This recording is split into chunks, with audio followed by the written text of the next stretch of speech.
건설사의 줄폐업, 저는 굉장히 심각하게 보고 있거든요.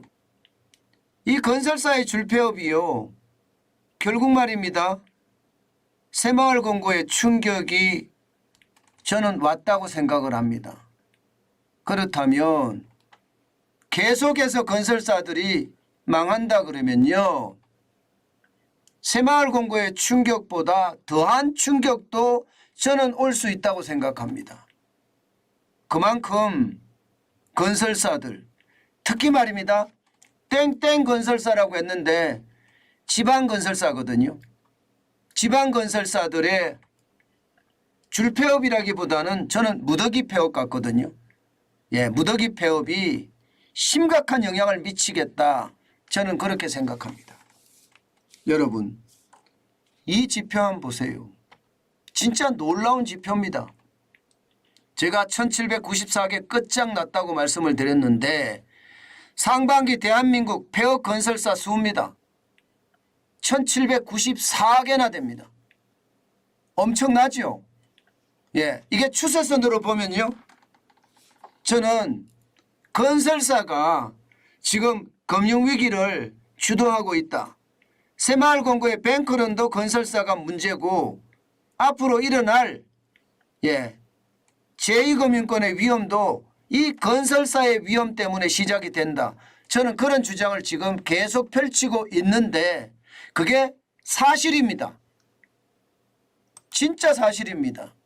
여러분, 추세선 한번 보세요. 추세선을 보면 놀랍습니다.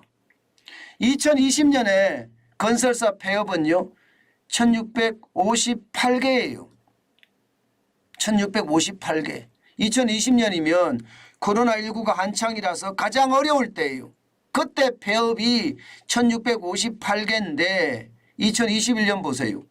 1736개로 늘죠.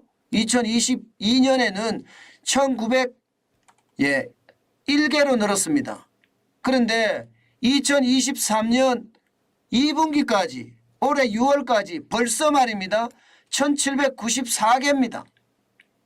이대로라면 3000개가 넘어설 수도 있습니다. 그냥 단순 수치로 계산할 때는 3500개가 넘을 가능성 굉장히 많습니다. 여러분, 건설사가 3500개가 무너진다고 생각을 해보세요. 이게 온전하겠습니까? 건설사는요, 다른 기업들하고 상황이 다릅니다. 단위가 틀립니다. 단위가. 일반 중소기업은요, 원자재 가격을 이게 구입을 할 때 뭐 1000만 원, 2000만 원 단위, 제품을 출하할 때도 1000만 원, 2000만 원 단위가 된다면 건설사는요 1억, 2억 단위입니다. 1억, 2억 단위. 그런데 1억, 2억 단위의 건설사들이 상반기에만 1794개가 망했습니다. 그리고 올해 전체적으로 가면 단순 계산으로 3500개 이상이 망할 수도 있습니다. 그러면 이게 단위가 1억, 2억 단위인데 이 건설사들에게 돈 빌려준 제2금융권 괜찮을까요? 새마을금고 괜찮을까요? 저축은행 괜찮을까요? 저는 괜찮지 않다고 보는 겁니다. 굉장히 심각하게 보는 거예요. 저는 지금 굉장히 심각한 상황을 너무 정부가 안일하게 보고 있는 것은 아닐까, 그런 생각도 해봅니다.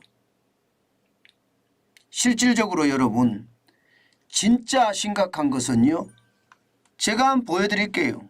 바로 이거예요. 미분양이 지금 심각하거든요. 5월 현재 68,865가구입니다. 6만 가구가 넘어서잖아요. 이게 위험수위라고 이야기합니다. 뭐가 위험수위냐? 미분양이 많으면 돈이 그만큼 미분양 거기에 묶여 있을 수밖에 없습니다. 그러면 건설사들 입장에서는 분양이 돼야 되는데 돈이 묶여 있으니까 유동성이 문제가 되겠죠. 그런데 이게 하나만, 한 사업장만 미분양이 일어나면 되지만 뭐 그래도 버틸 수가 있겠지만 2개 사업장, 3개 사업장이 동시에 미분양이 나면 못 버팁니다. 오죽했으면 여러분 업계에서는요 미분양 위험 수위가 5만 5천 가구다 그렇게 이야기할까요? 5만 5천 가구가 넘어서면 건설사들이 줄폐업한다는 거예요. 그런데 국토교통부는요 지금 미분양 위험 수위를 6만 2천 가구로 보고 있거든요. 일반적으로 업계보다가도 7천 가구를 더 보고 있습니다. 그런데 실상은 지금 1월 달만 하더라도 7만 5천 가구고요. 5월 달에 6만 8천 가구잖아요. 국토교통부가 이야기하는 위험 수위를 넘어서 있습니다. 저는 여기에 대한 적절한 대책이 나와야 된다고 생각합니다. 이 대책이 나오지 않고 말입니다. 계속 싸게라도 팔아 싸게라도 팔아 이렇게 이야기한다는 건 여러분 굉장히 충격적인 상황을 몰고 올 수도 있다고 생각을 합니다. 모든 문제는 저는 미분양에서 지금 발생이 된다고 생각을 하거든요. 그만큼 말입니다. 충격의 강도가 세다는 거죠. 실제로 말입니다. 실제로 지금 건설사들이 망하는 것을 보면 주로 미분양이 많은 지방에서 많이 망해요.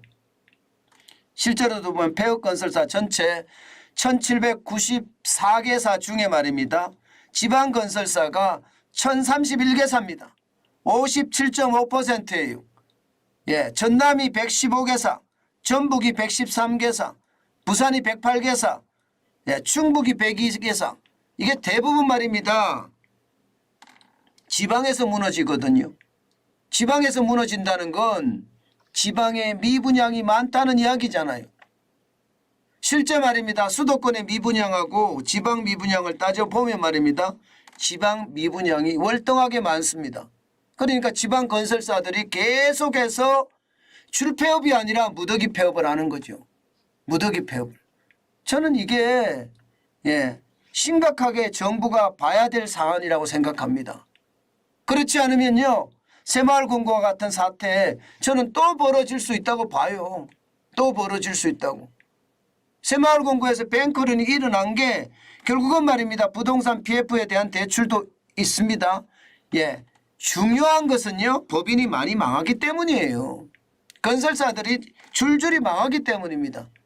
왜 이런 것을 너무 간과하는 것 아닐까요?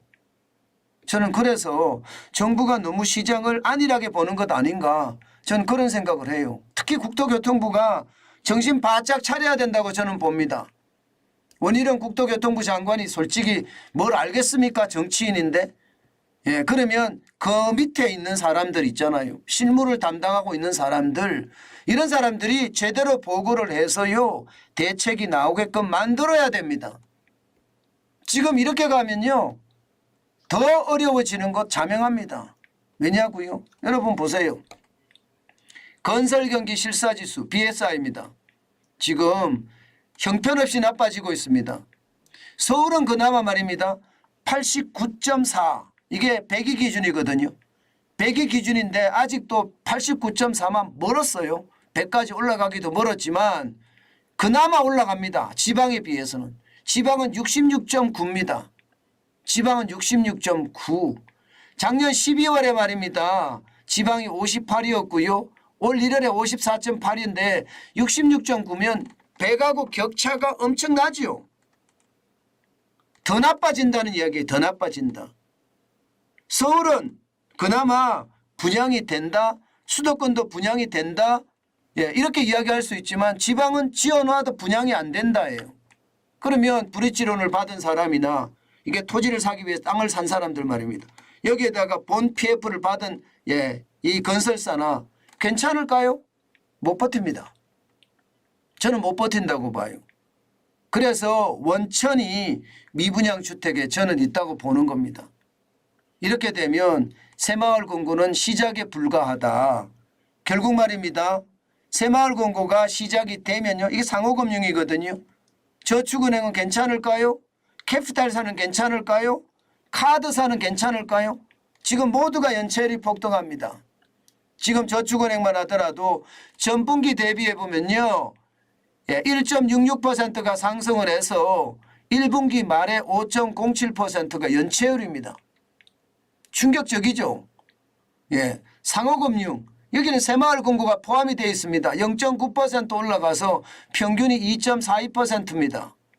캐피탈사 여기도 0.54%가 올라가서 1.79%입니다. 카드사 0.33%가 올라가서 1.53%입니다. 물론 말입니다. 저축은행 사태가 났을 때 2010년 11년 이 근처에는요. 15%의 연체율까지 올라간 적도 있지만 그때 정도는 아니지만요. 지금 지방건설사들이 미분양 수렁에 계속 이렇게 빠지잖아요. 저는 빠지면 빠질수록 심각한 상황을 저는 가지고 올 거라고 생각해요. 그만큼 말입니다. 지금 미분양에 대한 아주 철저한 대책이 저는 나와야 된다고 봅니다. 너무 안일하게 생각을 하면 또 새마을금고 같은 그런 사태가 벌어질 가능성, 자칫 잘못하면 새마을금고까지 또 터질 가능성도 있습니다. 지금은 안정세를 좀 찾아가는 모양새나 결국 말입니다. 이 금융권 다른 금융권으로도 지금 번질 가능성 굉장히 높습니다. 그만큼 미분양의 충격이 저는 시장을 굉장히 압도한다고 생각합니다. 어떻게 생각하면요. 돈을 6만 8천 가구가 넘는 미분양에 잠겨놓고 건설사들이 이게 자금을 회전한다는 것도 참 어려운 이야기예요. 자칫 잘못하면 더 큰 위기가 올 수도 있는데 이 더 큰 위기를 빨리 감지해서 시장을 살펴야 된다. 제가 현장을 중심으로 정책을 써야 된다는 이야기를 참 많이 하는데요. 저는 그게 지금 국토교통부에도 꼭 필요한 게 아닌가 그 생각을 해봅니다.